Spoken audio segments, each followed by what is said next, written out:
இந்த அவையில புரட்சியாளர் அம்பேத்கர் அவர்கள் சொன்ன செய்தியோடு நான் ஆரம்பிக்க விரும்புகின்றேன்.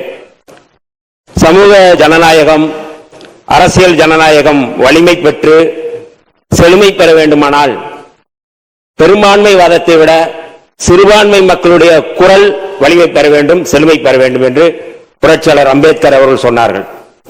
அந்த அடிப்படையில் இந்த அவையில் ஆளும் கட்சியினுடைய குரலை விட மக்களுடைய உணர்வுகளை பிரதிபலிக்கக்கூடிய எதிர்கட்சிகளுடைய குரல் இங்கே வலிமை பெற வேண்டும் என்று, அதில் இருக்கிற நியாயங்களை, அதில் இருக்கிற உணர்வுகளை புரிந்து இந்த அவை நடக்க வேண்டும், அவைத்தலைவர் நடக்க வேண்டும் என்று நான் தாழ்மையோடு கேட்டுக்கொள்கின்றேன்.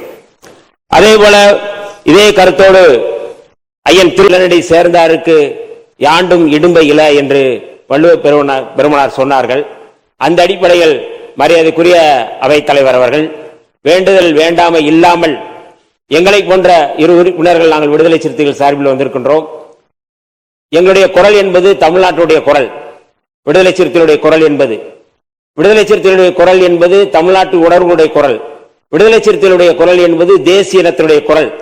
அந்த குரல் இந்த அவையிலே பழுதுபடாமல், மறுக்கப்படாமல் எழுப்பப்பட வேண்டும் என்று நான் தாழ்மையோடு கேட்டுக்கொள்கிறேன்.